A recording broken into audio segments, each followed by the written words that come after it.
Welcome to episode 110 of the Nero Show. In today's episode, I'm getting bullied this week. Chris has got a professional bike fitter on to roast me on my Aero position. spy pictures of Astana's X-Lab Chinese bike are released. We pixel peep the images. And we've got a subscriber question. Sugar, sodium, citrate, water, flasks, nipples, fluids. How the hell do you fuel a race? Jesse has a new guy and I am frothing an F1 driver riding a bike. All right, let's get into it. Can we start off with some pro cycling chat? Wow. There's something I never thought Jesse From Cole my would angle, say. which is what bikes are they going to be riding? Because there was some little spy shots came out from Astana's new bike. For those that haven't been following, Astana, Kazakhstan pro cycling team are going to be moving to a new bike sponsor away from the Italiano Williers onto the Chinese X-Lab, who have invested in the team. And we finally started to see what bikes they're going to be running. Now, I think this is interesting because a brand as big as X-Lab that could pretty much produce any frame they'd want to produce, we're going to see, well, what do they give their riders? They're going to want to give them the best chance of doing well, you would have thought. And a company, again, as big as X-Lab, they're not just going to shove them whatever they want to sell. I think they're going to try and set them up well, especially because there was other news related to the team where they've hired Alex Dowsett as a performance director or performance manager, that sort of thing. So I'm sure he's going to have a say if he doesn't think the equipment's up to standard. So it's going to be interesting. What bikes are they running? And we've got them. We can see them. Dowsett versus Bingham. Yeah. This is the boys. No, he's out of the scene now because he's left Ineos. No, but he's at Red Bull now. Is he? Yeah. Try and keep up, Jesse. Sorry, missed that up. one. No, little game musical chairs of performance managers. Oh no, I reckon there'll be a little bit there, a little bit of because they were old track teammates, I think, back in the day. But yeah, sorry to side rail you, but you're right. I'd go as far as saying that this bike will potentially be they'll have probably no intention of really selling this bike. This is purely we want our pros to love this bike. Well, that's what I thought too. But these are the models that we've seen are models that they currently have in their lineup. So they haven't created, from what I can tell, a brand new bike. So the two that Cycling News did an article on that they think they're going to be using that were spotted on top of the team car is the X-Lab AD9 and the X-Lab RS9. Both aero tweaked. There's no climbing bike here. One is more aero tweaked, looks kind of like a Canyon Aeroed, and then the other one actually looks kind of like an SL7 or like a Lapierre style. So let's go through some of the photos here. This is it at the Astana. This is the Instagram link in the notes, Chris. So this is the bike with an Astana mechanic next to the truck with the Astana colorway. This is the I'll say the Canyon Aeroed and old Factor Ostrovam. Very factory. Mm-hmm. Yep, deep down tube, deep seat tube, deep head tube. Very much 2024 Aero bike. That's just what it is. And so I guess the thing that would be interesting to tell here is, I mean, the devil's in the detail with this. What does the frame weigh? What layup have they used? How does it ride? What's the tire clearance? How stiff is it? It certainly leans more towards aero bike than it does one bike to do it all, though. Yep. Definitely. The size of that down tube. There's clearly some aero shapings to the head tube. It's not quite Miller approved, but it's in the right direction. And yeah, that's very much that rear seat stays. There's a lot of Chris's Canyon Aeroed in that. Now, which is up for sale, mind you. There's a little plug. Okay, right. There you go. Sneak that in. If I ever had a sniff of custom layups for the boys, it's this brand, it's this bike. So I did say it was a publicly available model, the AD9. The chance that they're giving them the standard Chinese domestic market layup is, you got to go. You'd have to think it's near zero. They're not riding what. Oh, I'm sure it's still being laid up, but I reckon it's the in-house expert. You've got your so and so's been here for 30 years, laid up probably Nibbly's bike back in the day. Let's get them working on this. I suspect they're pulling up some old expensive rolls of carbon sheets from the back of the fridge and that they only ever use once every few years and doing 200 frames for the team, I'd have to say. With a brand as big as XLab, I don't think they're getting what someone in China, in the middle of China, is going to buy from their local shop. I can't see it. Why would they? So, and you will probably be able to tell when GCN get a look in there and are able to weigh them. And we can see, well, if it's that spec I'm looking at here and it weighs 6.8, that's a custom layout. That first GCN video at Tour Down Under, you know, the same one they do every year, walking around I was actually talking to, Alex about that last year, and that is one of their biggest videos of the year. It's like worth their trip to Adelaide just to do that. You're right.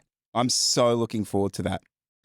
So that's their Aero bike. That's probably what I think's probably going to be their main one. Now, in the Cycling News article, they said that according to promotional material, which was a video uploaded to Bilibili, which is Chinese domestic sort of YouTube, they're claiming in Silverstone Sports Engineering Hub wind tunnel that it outperformed the Canyon Aero CFR, which was one of the fastest wind tunnel bikes, if you want to call it that. So if that's true and it's the exact same testing, then it's done well to beat that. So that's interesting. Now the other one. So if I go to this other photo that I sent in that Twitter X link, I'm on board. So you can see there the photo in the background on top of the car. That's the AD9. That's the one we're just talking about. And the one in the foreground here, that's the RS9, which is that's why I said SL7 looking, because it's not a climbing bike. They don't have a climbing and aero bike option. It's aero bike and then a do-it-all bike. There's definitely less material to the frame. The down tube's not as deep. The fork and the head tube's not as deep. So you would think it's going to be a bit lighter. Seat tube's not as deep. So that's probably going to be 100, 150 grams lighter. Probably not massively, but that's probably another option that the riders are clearly testing out because it's on top of the team car. It looks less. This could just be the angle, but it looks less aggressive. Dare I say it? It almost looks endurance bike spec-ish. Yes. Well, it does have a bit of a sloping top tube, which is probably making it look like that. To it. Yeah, so potentially if they've made that Aero one stiff enough for the pros and then light enough that it's not a dog of a bike, it might not ride that well. So then they've got this option as a backup, which is probably a little lighter and might ride a little better. That's what they pick it for, maybe for the classics, or maybe it has wider tyre clearance. You might see it come out in the one-day races for the guys that aren't really getting on with the aero bike. Not to massively generalize, but I will generalize, is that sometimes the criticism of these emerging brands when they release the aero bike is they overplay the stiffness card and they are absolutely bulletproof. But yes, they can be, even for in fact, we'll get onto that a bit later on, but even for pros, sometimes these things can be damn stiff. So potentially it's a much softer bike. So that's an interesting thing. Yes, definitely. I agree. And I think it's an interesting thing you said, which is the emerging brands have an issue trying to get that mix right sometimes. That's why I don't know what XLab is. It's not an emerging manufacturer. It's a gigantic manufacturer. But in terms of their own bike, how advanced is and how much time and iterations have they done on their own frame? That's what I don't know. What is this? It's a really how long has it been around? Yeah, I mean, is this Decathlon China? Like, I don't know at this point. Just out of interest, I don't know. Like, and sometimes this is worth almost correcting ourselves on. And this like doubles. We talk about this sometimes, just about the difference between YouTube and Instagram. You know the picture that you have of the Astana mechanic working on the bike, right? The comments. This is on Instagram. The comments are all absolutely ripping this bike. They're all like, "What a piece of shit! What a like when you buy a factor off AliExpress. What the fuck? Wrong one. Oh, worth retiring if you're on this team, having to ride that." Like it's all like just total what do you call it? Like the elitism sort of thing that we kind of sit here and go, no, it doesn't exist really. Because like on YouTube, it's flips. Normally like you talk about an SL8 and people are like, oh, dentist's bikes and all that sort of stuff. Whereas you go to Instagram and it flips the other way. Yeah. It's like back to that kind of thing. So, yeah, I don't know. That was like almost the first thing I saw. I was like, Jesus, everyone's really going at this. But yeah, I suppose that still exists. We can pick through the rest of the package. Now, Vision wheels, if this was 2 years ago, I would have said, yeah, you're not happy on those. But those 60 SLs that they released, I think they came out this year. We've been talking about them a little bit. They tested pretty well in that Gran Fondo cycling test. They're a little wider. They're pretty light. I think from memory, they're sub 1350 for the 60s. Not super narrow. So those latest Vision wheels look kind of up to standard. They're on Shimano. I'm Nice for a disappointed pro by team. that. You reckon? Disappointed. Yeah, I just would have loved to see one of them on there. That would have been for me the holy grail of. To see what? Well, okay, They're not running a bloody Magine I really would have thought or Real FSA Top. would have. Oh. Yeah, but they don't have a functioning group set. That's potentially the case. I mean, and that was 2 years ago. It might be now. Right. But yeah, that Wii 12-speed group set, which is sold OEM in Asia, like if you buy, so in Japan specifically and in Taiwan, if you buy like a Cannondale, you can get it spec'd with a Wii and a Merida. Sorry, Merida's the other one. You can get it spec'd with a Wii group set. So it is being sold. Right. Oh, I didn't know. Yeah, I kind of would have. Yeah, that would have been a nice little cool addition. But imagine how nervous the riders would be. We're already going to this frame we've never heard of. Do we have to go to wheel top or rotor or whatever other group set? I mean, and again, I know this is a purely financial thing, but again, it would have been great to see, and they don't have the money, whatever, but it would have been great to see Elite Wheels or Fast Sports or something like that. But I know we're not. Just we're become not. a full meme team at that stage. I reckon this is. Yeah. This is a softer. And we know that Vision FSA have a lot of money that they were willing to, because we commented on this last year where their wheels seem to appear on so many teams like builds. So they're obviously, that's a big part of their investment. So yeah, no, I'm happy with that. We can't spot tires there, can we? Oh, there's a Vittoria brand on the, sorry, I'll start that again. Actually, there's a Vittoria brand on the station wagon there.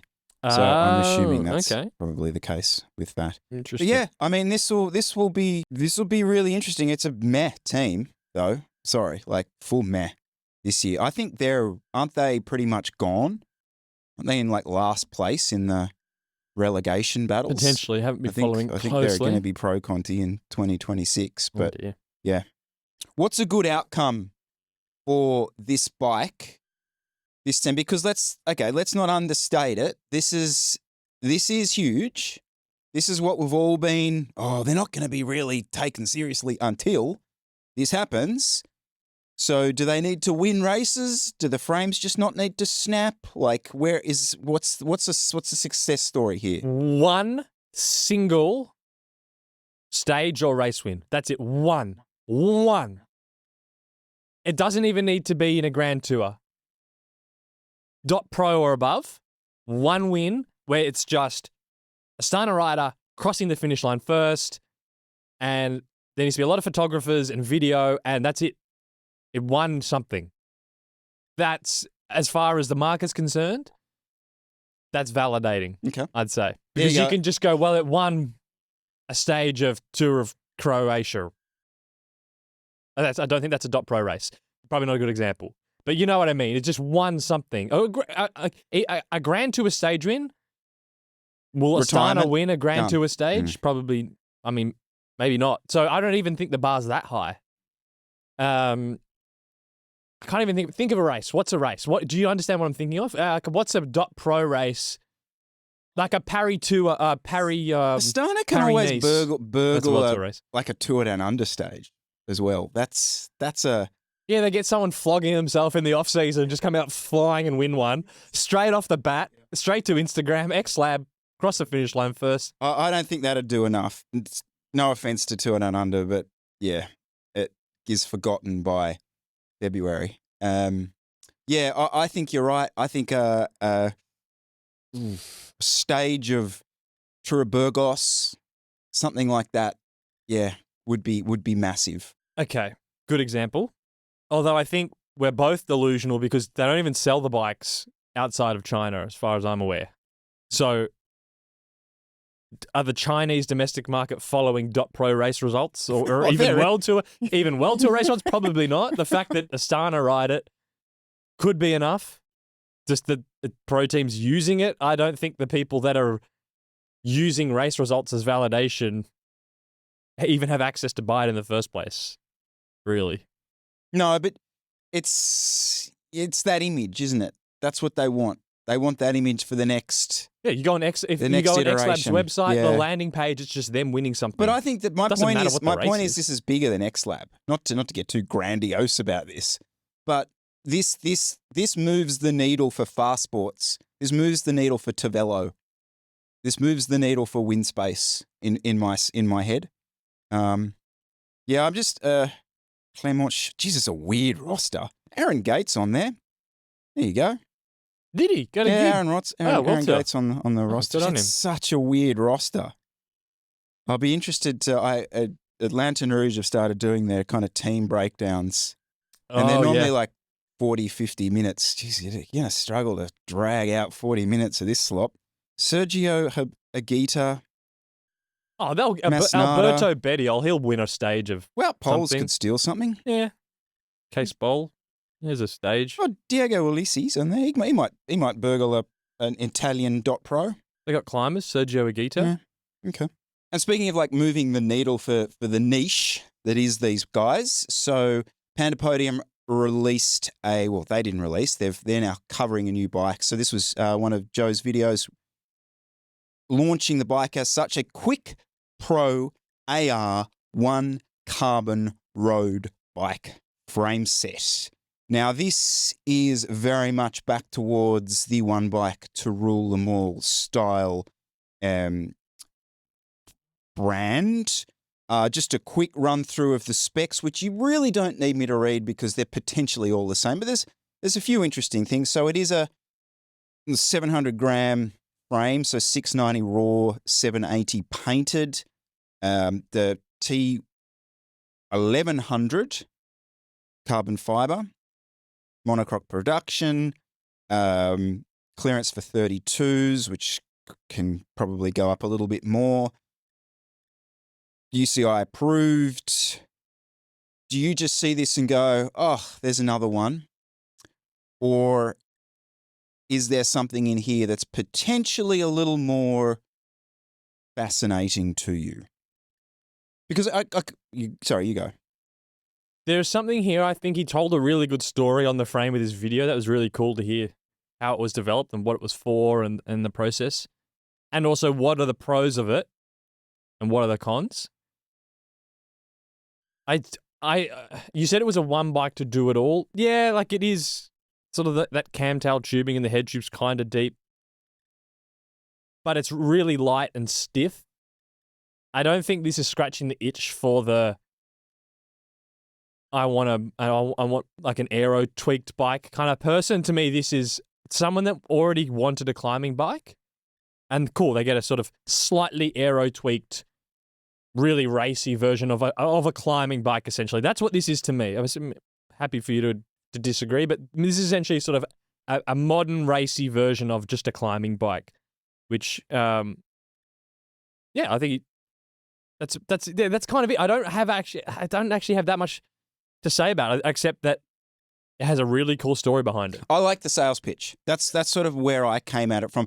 When we started the whole Devel thing, this will mean nothing to a lot of people, but when we started the whole Devel thing, which was like one of these brands, this was the story I really wanted to tell from the Devel, which was they basically built the bike for us, a Conti team, and we were going to race it.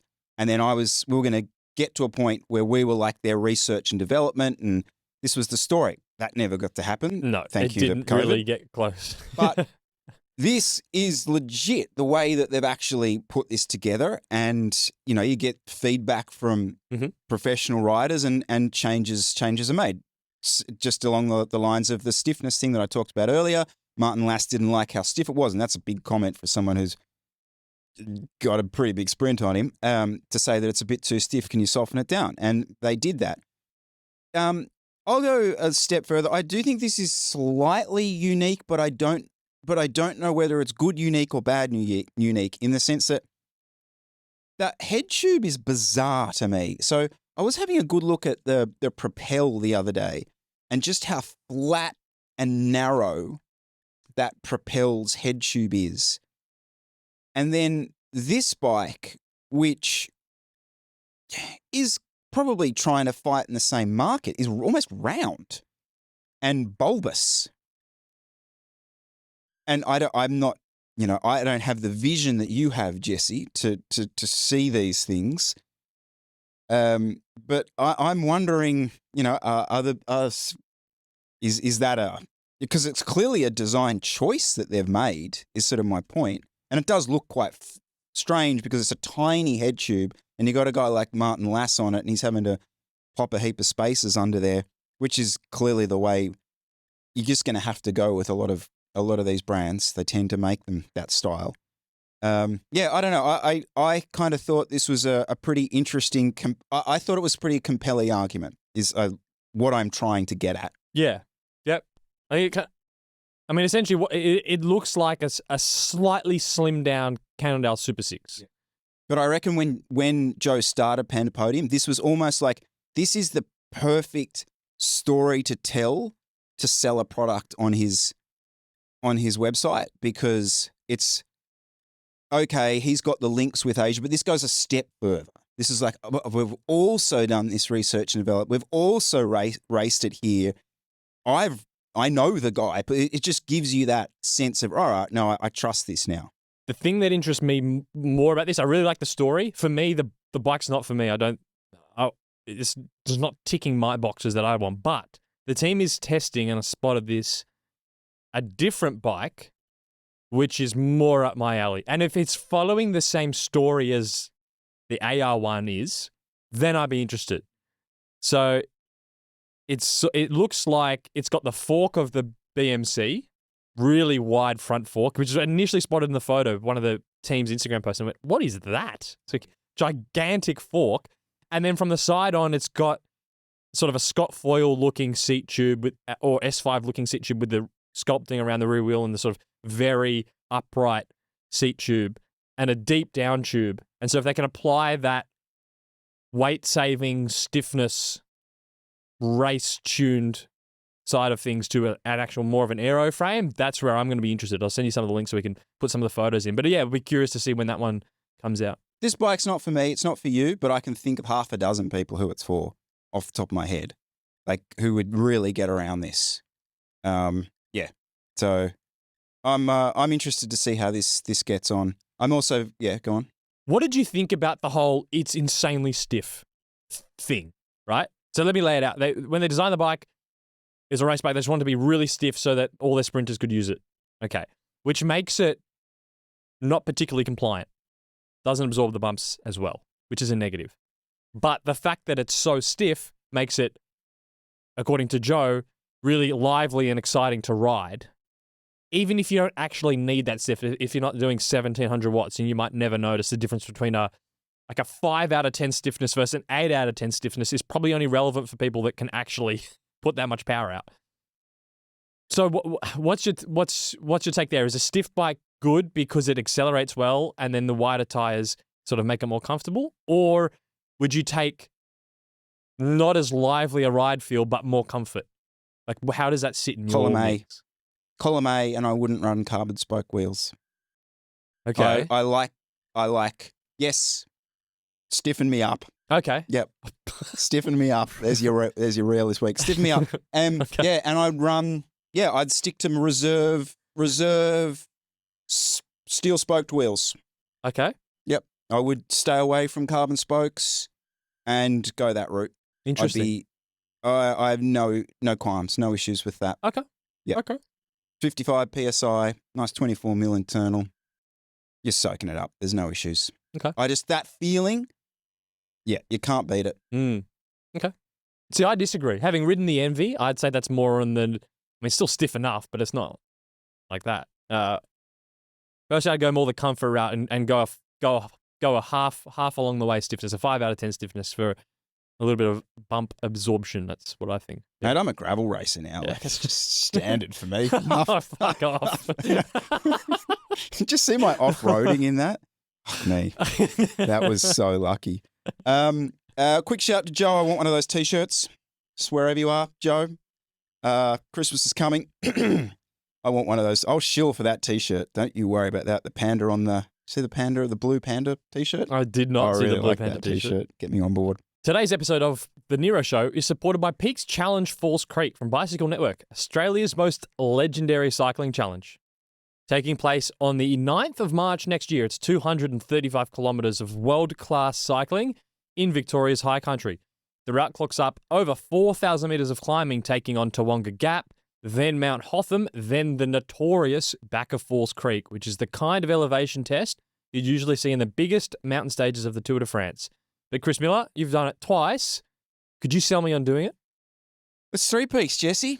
There's nothing else you really need to know. This is the bucket list. If you're a road cyclist in Australia, this is the event you've got to go and do. And not only that, you've got to go set a time because your mates, they'll all know what kind of cyclist you are based whether you get around this course. All right, let me explain a little bit more. No more FTP. It's all, No. what's your peaks finish time? What's your peaks time? Okay. What's your peaks time? Yep. Let me explain a bit. So you've got the physical challenge, mountain passes, incredible views. You got the camaraderie amongst the entrants. You're making new friends out there. Trust me, you're out there for long enough. Then there's just this, the pure emotion of actually finishing this damn thing and turning left into Falls Creek. Now, Bicycle Network is there to get you to have the most rewarding day possible with training options to make sure you simply have the legs to finish it. And what's really cool is they have these wave leaders who ride the course at an appropriate pace to get you to the finish line in your goal time up to that 13-hour cutoff. So sign up update as of this week, over 90% full. It's going to fill out. So if you do want to do it, now is the time to commit to Peaks Challenge Falls Creek. Again, it's on March 9th. You can enter now at Bicycle Network and take on the beast this Aussie summer. It's going to be huge. You don't want to miss out. The FOMO in late March, if you miss this, massive, massive. So huge thanks to Bicycle Network. It's been a pleasure to have been working with these guys over the last couple of weeks, and big thanks to them. All right. A couple of months ago, Jesse absolutely ripped me for a few photos that appeared. Just trying to help you, Chris. Just trying to help trying to be me a good out. mate. I've been mumbling about whether I can come back at him, and I've softed out. So I got in some professional assistance. Bring in the cavalry. All right. I brought in the cavalry. Mick's joined us, bike fitter here in Sydney, and we've been delving through some of the images that have been popping up recently of you racing around and Heffron and Mick. You've spotted a couple of these images, and do you want to maybe talk us through what you're seeing here and how we can move forward? Yeah. So, I mean, with Jesse's fit, I mean, I think he could get a little bit more aero by being a little bit higher in the front and a little bit longer. You can sort of see in some of the images where his head is sort of quite high and his elbows are quite bent.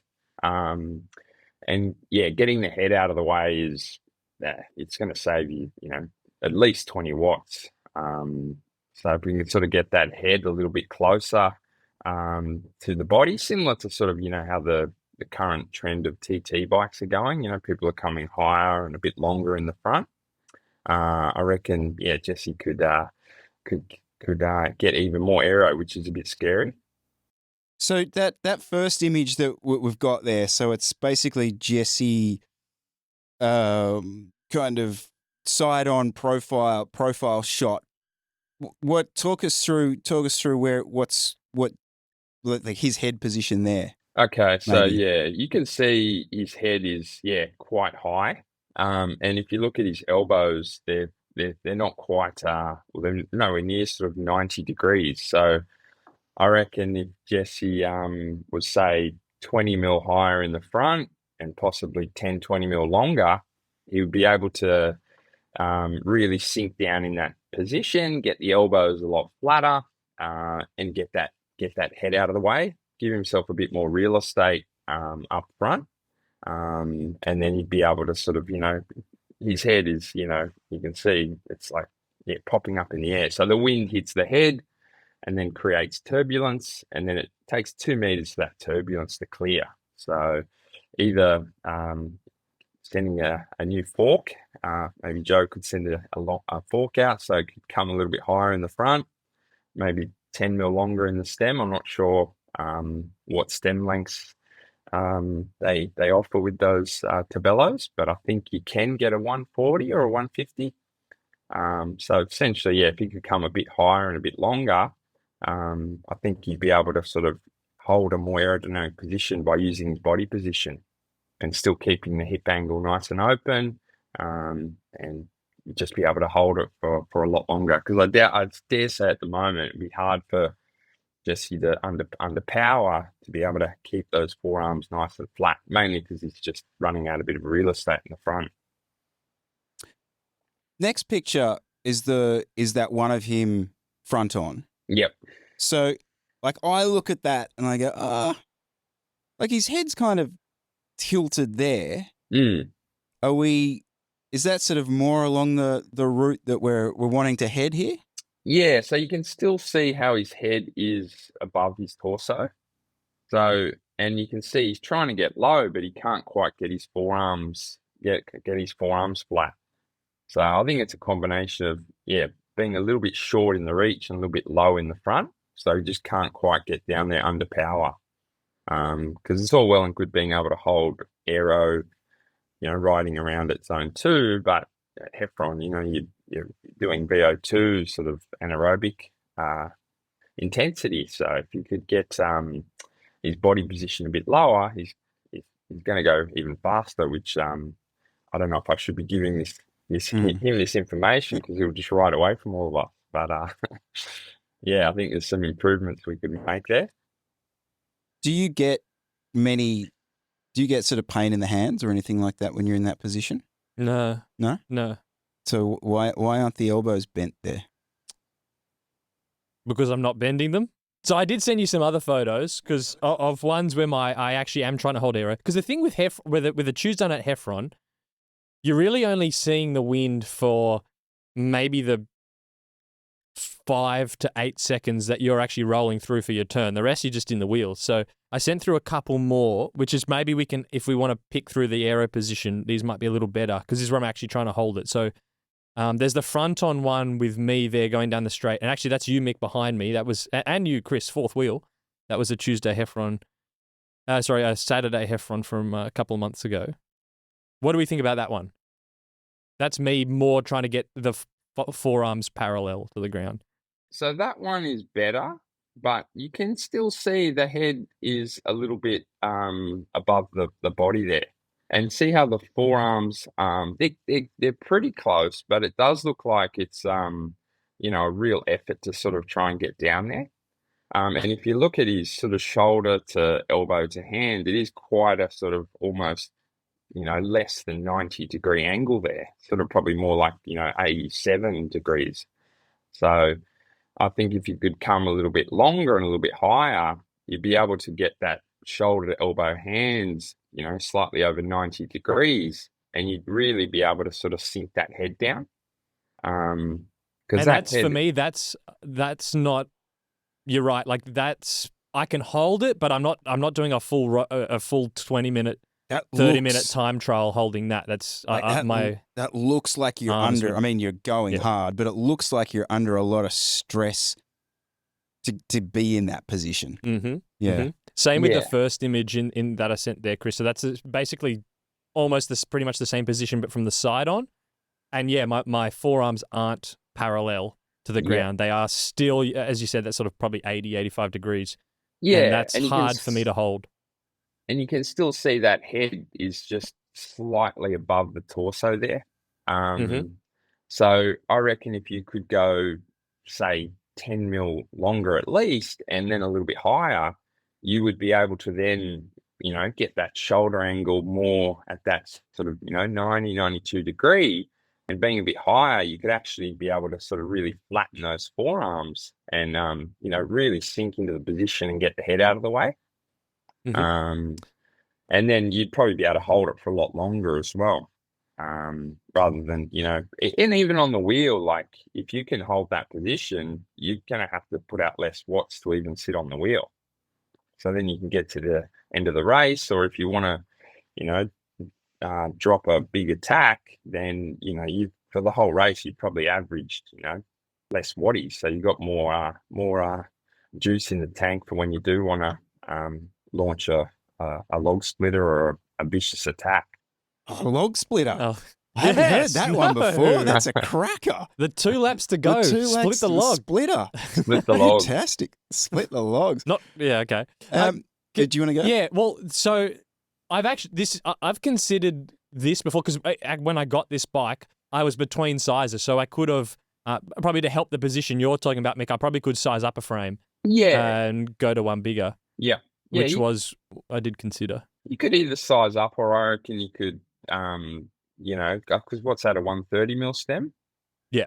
So I think they come in 140 and 150. So, you could go a 150, come 20 mil higher in the front by still using that same frame, and be able to achieve, like a lot more of a more torpedo sort of style position, which is, getting those forearms flat, having the shoulders slightly over 90 degrees, and you'd be able to really hold that for, long periods of time.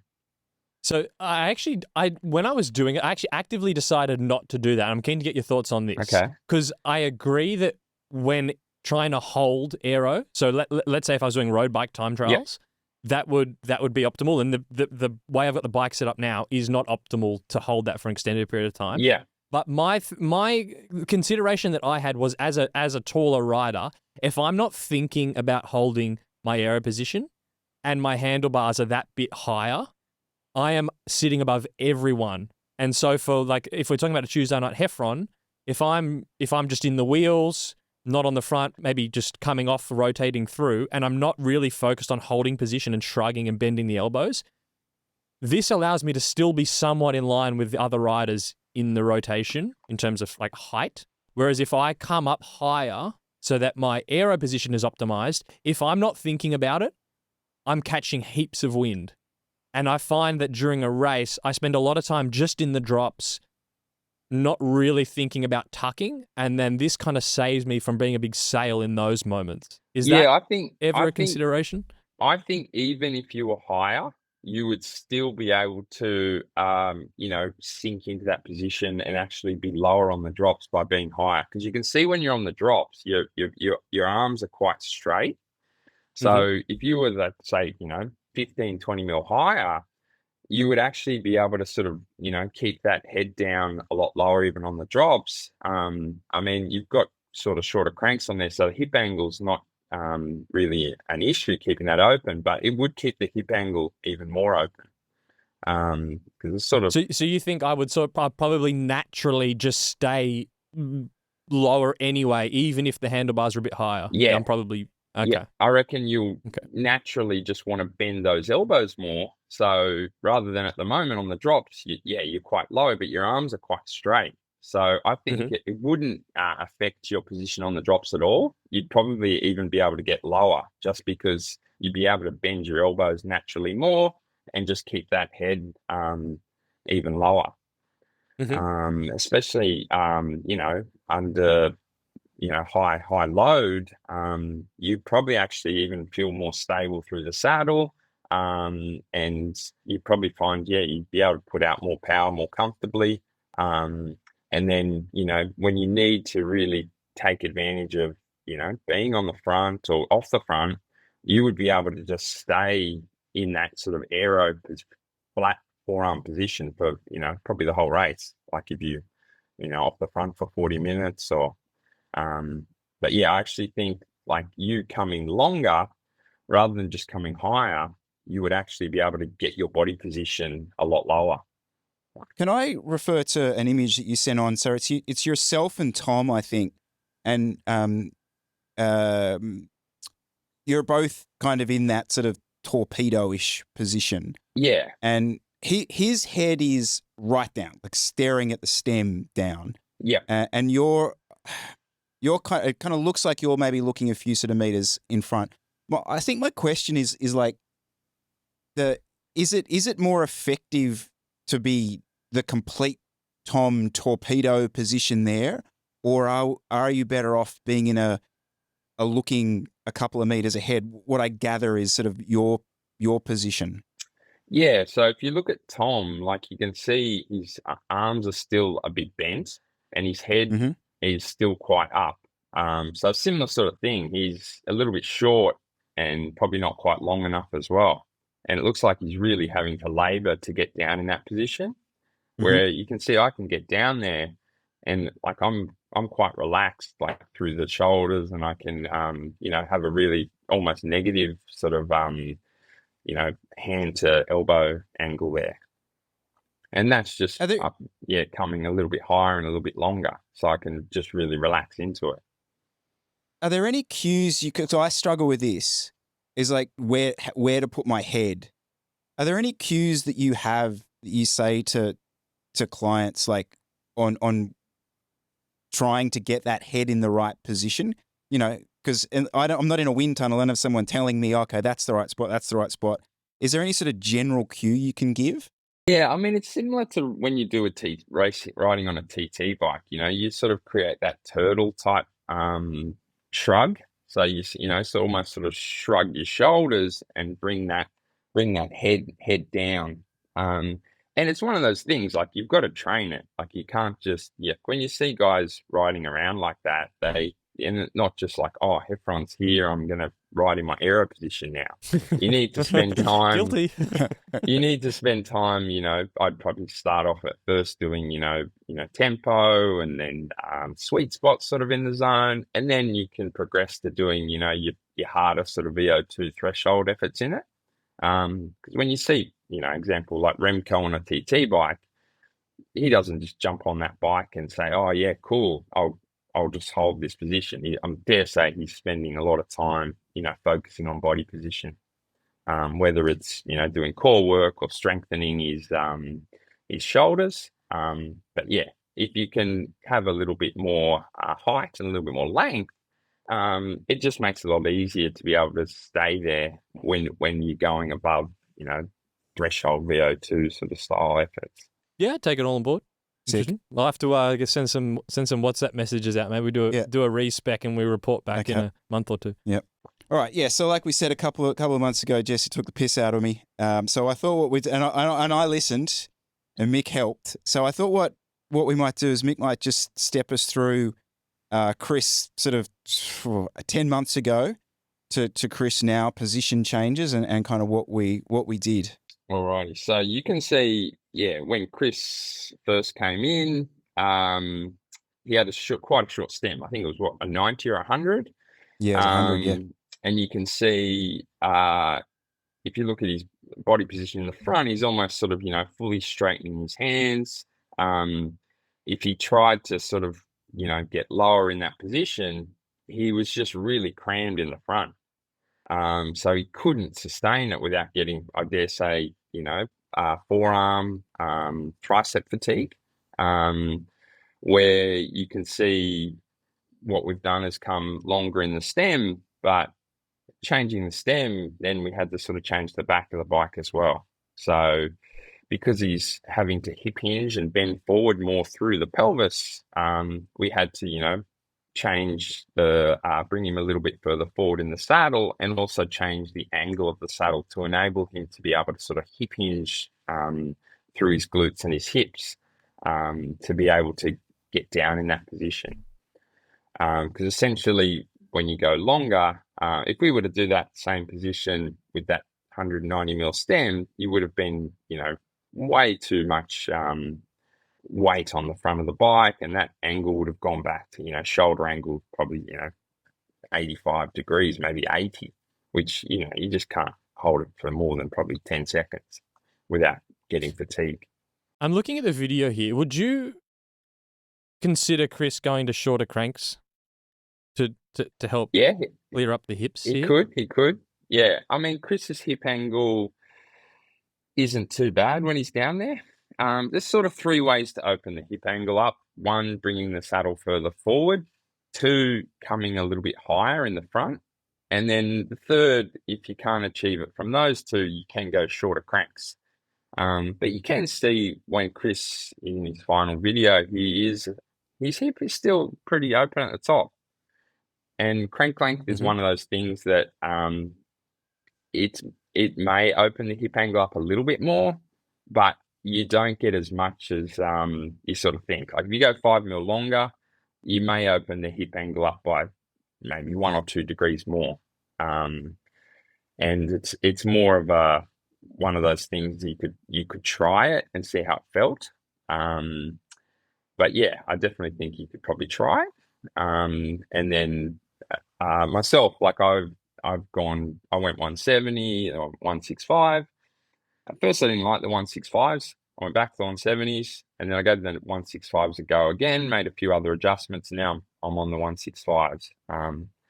But in regards to me feeling any more open through the hips, I would say it's very minimal because I have come higher in the front. So I've opened my hip angle up, 1 by coming more forward, 2 coming higher. So for me, I can get in a similar position on both cranks. But you can see like Chris's head is, in that last video is quite low. It's in line with his body. He's getting it, out of the way. So then when the wind hits that head, it's got that nice, smooth, straight transition. So it's not creating any turbulence. You mentioned something to me when I was there last. Well, it was yesterday, probably for my daily fits. About saddles. Yep. So that can actually impact that hip angle, just in terms of, I think you were calling it like the drop off or the cut off of the saddle. Yeah. So a lot of saddles, they at the back they're quite wide to support your sit bones, but a lot of them don't what we sort of call taper off quick enough. So you go to roll forward onto your pubis bones, and if the saddle doesn't sort of fade away quick enough, a quarter of the way down the saddle, you go to roll forward and you go, oh, I'm getting thigh rub here. And then what you'll do, rather than keeping your pelvis slightly tilted anteriorly, you'll almost pull it the other way, posteriorly rotated. And then that makes it harder to be able to sort of hip hinge into that aerodynamic position. And that's why we sort of angled your saddle down a bit and forward a bit to enable you to be able to hip hinge through that glute and hips to be able to hold that flat forearm position and get that head right out of the way. And yeah, angling the saddle down does open the hips up as well. Because you mentioned there were a couple of saddles that were sort of notoriously bad for this. Yeah, I'm curious. What ones are? Yeah, so I mean, particularly bad. Oh, and what are the better ones you recommend? Yeah, so most of the saddles, like if you look at the popular ones, like a Pro Stealth, they have a nice big channel and a big cutout, but you can see where a quarter of the way down the saddle coming from the back, they don't taper off very quickly, so they're quite flat. So then what a lot of people will do to compensate for that, they'll sit right on the nose of the saddle, where when you sit on the nose of the saddle, you're losing a little bit of support through those sit bones, and then you're effectively giving yourself a little bit of a lower saddle height as well. And then generally people then sit off to one side, where you can see with Chris's saddle, he's still sitting at the back of the saddle, where the Seller one Chris does have quite a good taper. Most saddles these days, they don't have a very good taper. There's a few. I think it's the Seller Flight has a pretty good taper. The new Pro Logo, the one that Poggy uses, has quite a quick taper. And you can see how Poggy can, stay sitting at the back of the saddle when he's under, power and torque under load. That was sitting to one side thing was super interesting, because when I used to ride the Pro Stealth, as soon as I'd get into an aero position, I would go off center. You can tell by the seam in the middle of the seam in the middle of the chamois. Yeah. And then as soon as I went to this, I went suddenly straight center, and I thought, I've done some brilliant thing about like strength training has like balanced me out, and I'm all of a sudden this like 50-50 athlete. It was just, no, your saddle So just tapers functional. better. Yeah, exactly. Interesting. So what saddle do you use? It was the Cell Italia. Stellar Italia Boost. Boost. Yeah. Don't you use the 3D printed one? No. Oh. No. Oh, is that the one you have on the TCR? No. Oh, okay. No, the TCR is the Cadex one. Oh, okay. Yeah. Yeah, so the See, that's so the Cadex one once again doesn't have a very quick taper. No. It's sort of it's very flat for a long period of time, and then the nose is quite narrow. So similar to like some of the other saddles on the market, they're quite wide at the back, and you'll notice people will gravitate to the front of the saddle. Yeah, I mean some of the specialized power saddles very wide at the back, doesn't taper off. So you notice anyone who rides those sort of saddles, they're never sitting on the correct part of the saddle. They're sort of compensating by sitting right on the nose, which if you're not supporting your sit bones under load, you're probably going to get a sore back. But you are going to sit off to one side and then probably favor one leg. So yeah, there are a few saddles now that are starting to taper off a bit quicker, and I think you'll see more and more come onto the market. But yeah, that Pro Logo, I think it's the R4, has a very quick taper.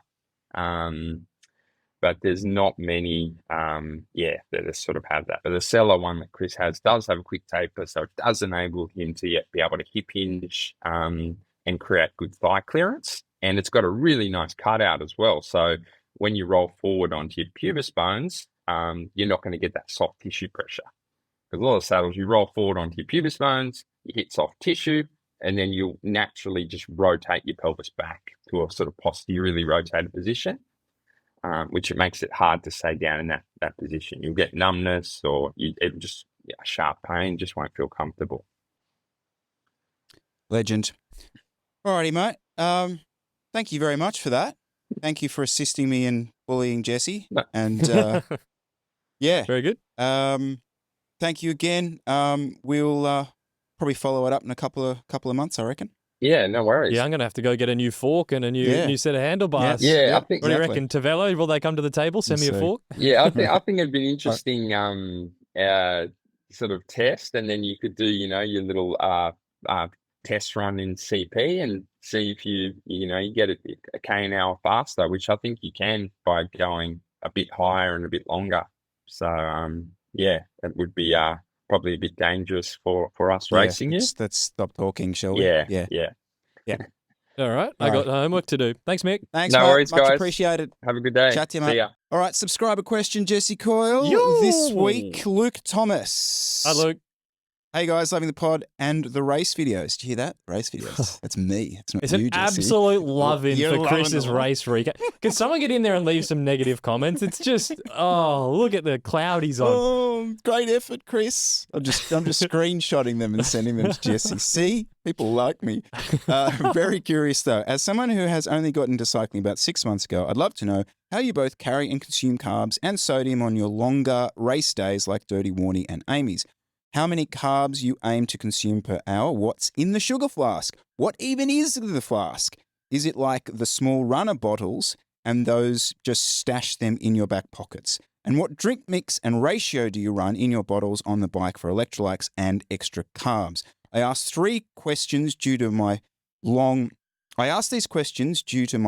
event last week through the snowy mountains. Saw me lose 300 grams of carbs before the halfway point. I made the decision to carry 4 bottles, 2 sodium and 2 for all my carbs for a 7-hour ride, hanging out of the bottle cage off the back of my rear seat. Oh, okay. Oh, he ran the triathlon setup. spec. The rocket boosters. Well, now I've lost 2 bottles Oh, no. out on the road. Yeah, that sucks. Oh, I really want to done a get Chris rid of Miller. it, but want to ensure I'm consuming enough without overfilling pockets too heavily with gel. So yeah, great question, Luke. Yep.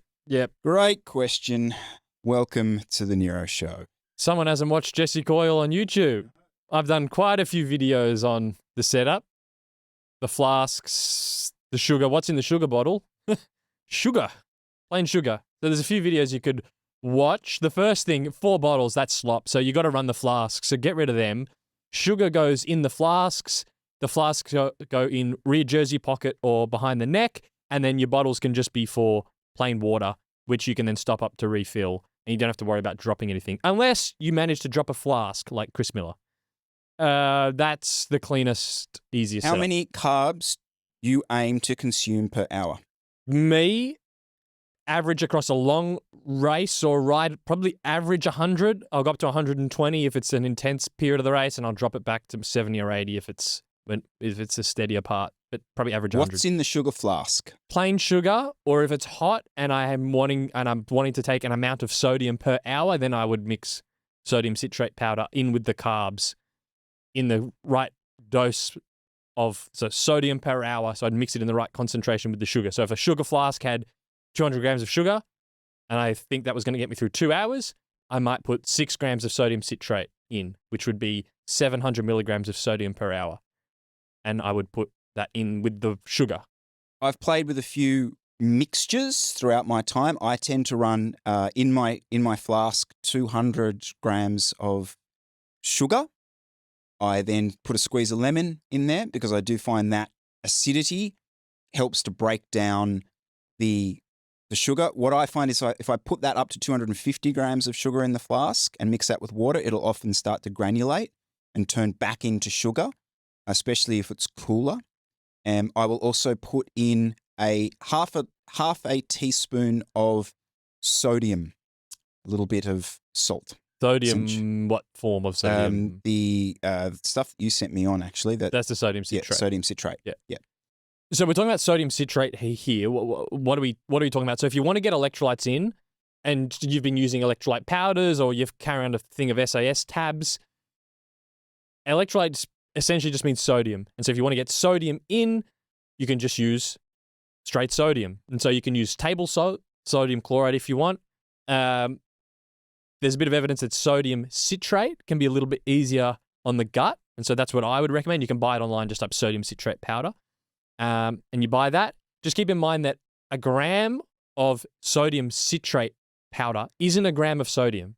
So you need to do the maths when you're calculating it. So I generally recommend if you want to start sort of taking a strategic amount of sodium, you might start with 3 grams of sodium citrate an hour, which is equivalent to about 700 milligrams of actual sodium per hour. So you just need to measure that out. So you can either measure it out individually on those little drug scales that are quite accurate in small amounts, or if you have a small scoop from an old supplement you had, just measure it once so you know exactly how many grams is in it, and then you can use that. Don't just be eyeballing teaspoons of sodium citrate because you could easily get way too much sodium in.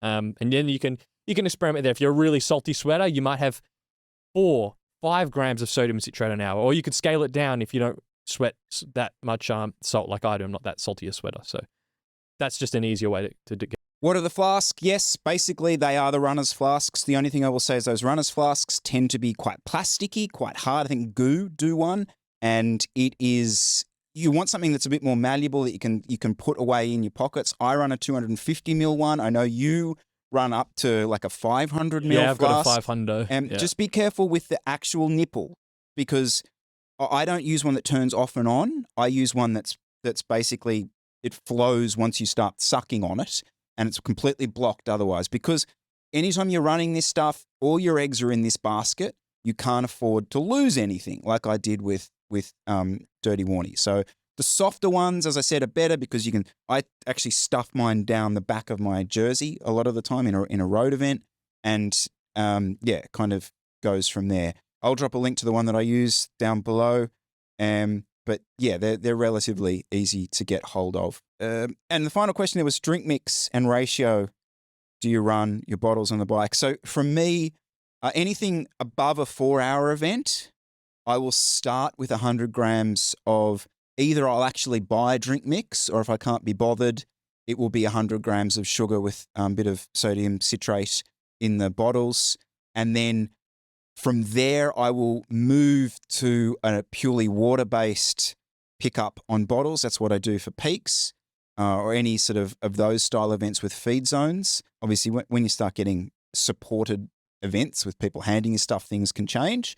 But I tend to just move to water after that first bottle hand up.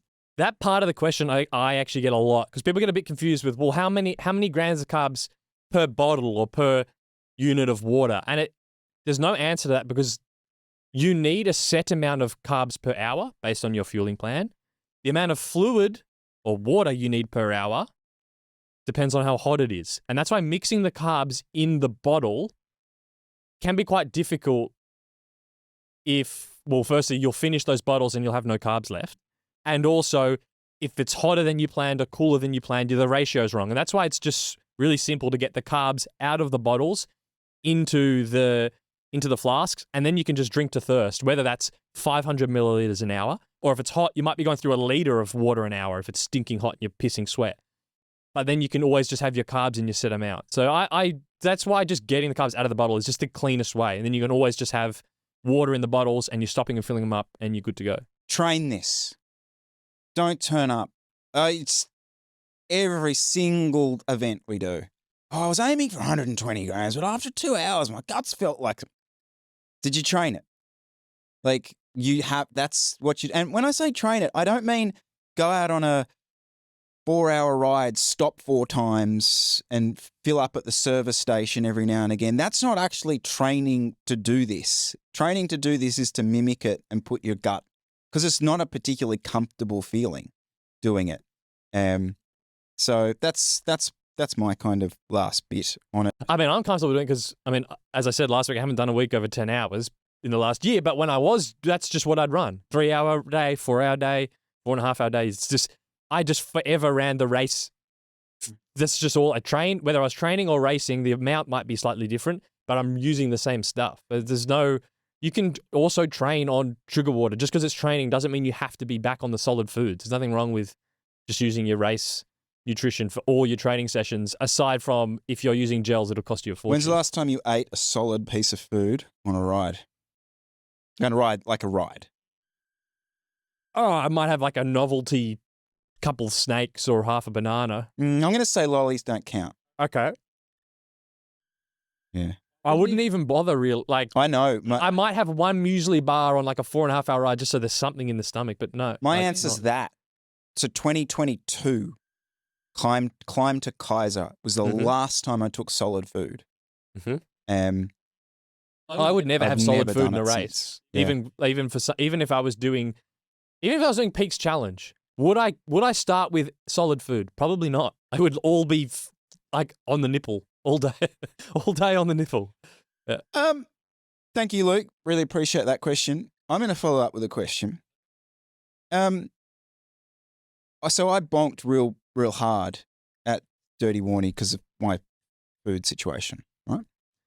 And I was looking at photos of myself at the finish line. I'm bloated. I'm puffy. I am like, Elizabeth watched the video and she's like, you look like 10 kilos heavier.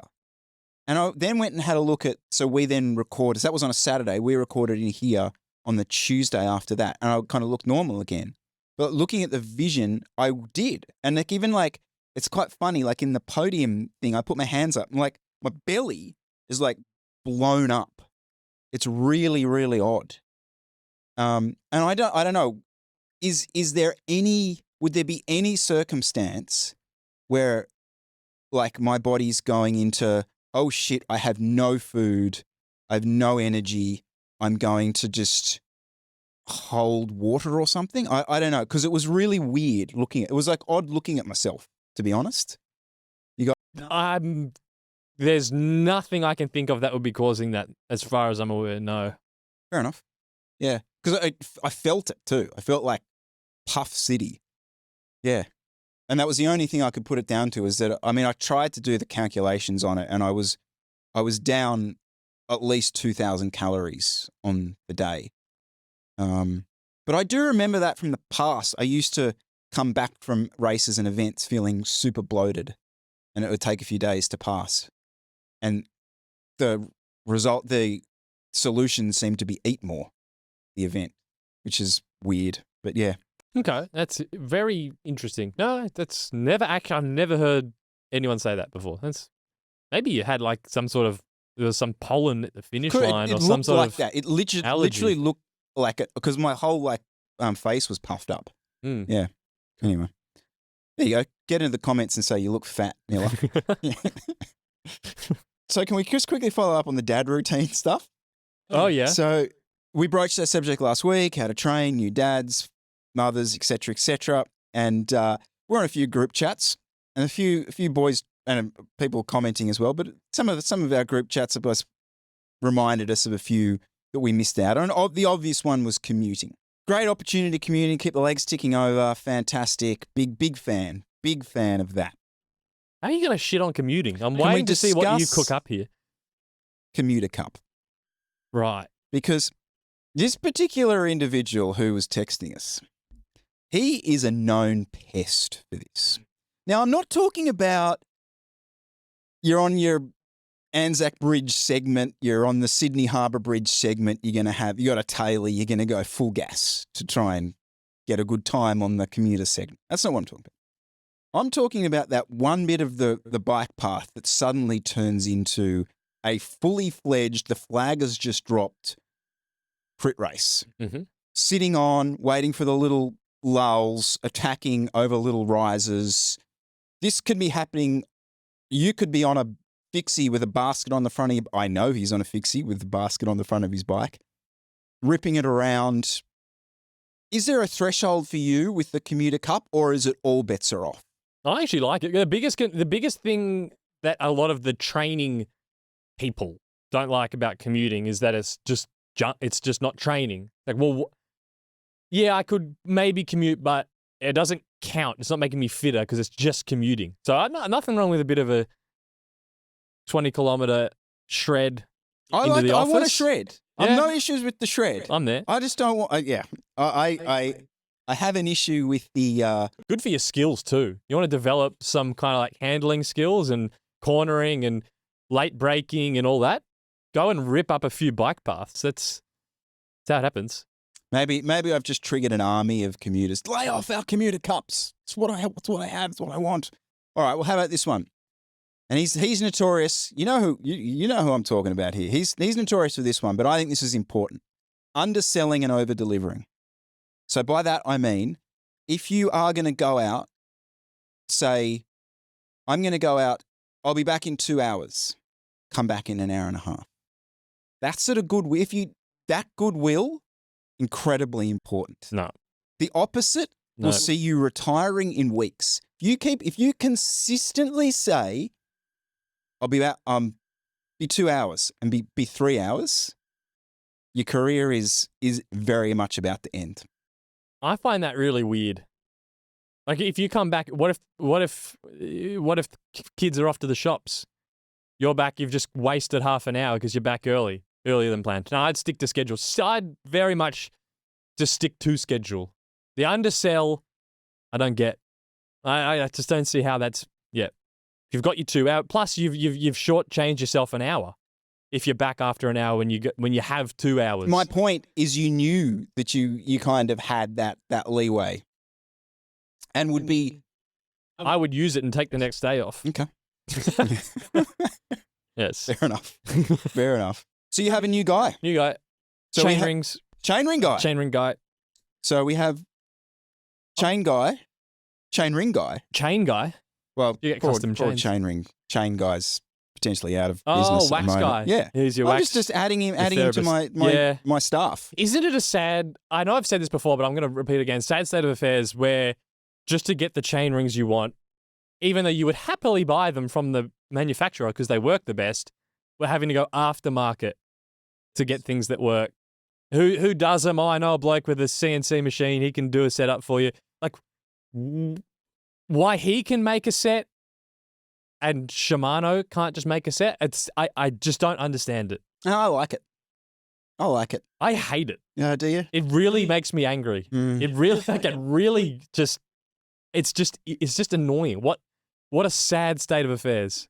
It's just because it's not even like a specialist part. When you're happy to run the stock thing and it's one of the biggest brands in cycling and they just can't make it, it really irritates me. But that's almost what's going to make Shimano cool in 10 years' time, is they're so zero fucks given that it's like this bourgeois cool thing of like, Wow, They don't you care. pieced a whole group Yeah, set together with 100%. everything you wanted, with no compromises. Holy shit! Look at anything. You must have known someone. Anything vintage, anything, not even vintage, but like that slides into that kind of culture.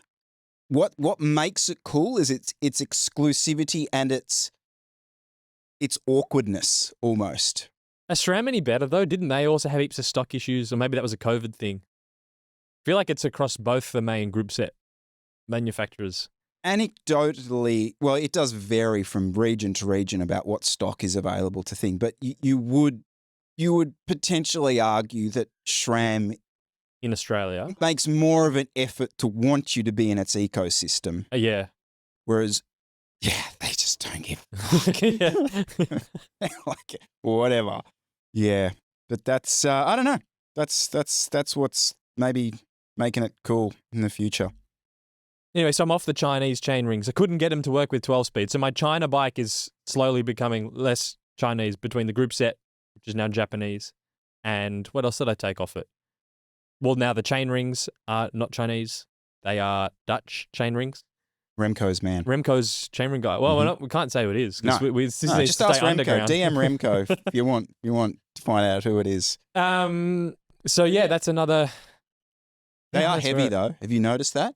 Yeah. Well, They are. Oh, well, it's a piece of whatever it's made out of. It is a aluminium piece steel. of friggin' steel. Yeah. Like it's 120. I did the maths. It's about 120 grams heavier than the Duras ones. It is very stiff though, which is why the Shimano shifting is so good, because the chain rings are so stiff. Just kind of unique. Those Past Quest ones, again, like they worked on 11 speed. I think 12 speed front derailleur must just have some good kick in it. It just was essentially bending the chain ring, I think. No, I'm really happy because that's chain guy, 3D printed rear mount guy. I've now got 3D printed computer mount guy. It's not on there. It's coming. Okay, right. So if anyone else, if there's any other guys out there, more than willing, I'm running out of parts. Yeah. To maybe saddlebag guy. Is that a thing? Mm-hmm. Just wanted to mention Carlos Sainz, Jesse Coyle, F1 driver on YouTube, riding a bike. Just got his SL8, got his new bike day video up. So I just want to make sure we all get behind an F1 driver who's riding a bike, because it's very, very important that we celebrate this. And he's not only doing content about riding bikes, but he's still driving in the F1 top tier, as opposed to, I'm not going to sledge this poor other bloke, but anyway, go check out his video. He's actually does quite a bit of cycling content. Spanish F1 driver. I know you'll be all over it. On an S-Works. On an S-Works. Brilliant. Love to see it. Love to see it. All right, I reckon that's potentially us done this week. Sounds what do you good. Yeah. Think? All right. We will see everyone next week. Talk to you then.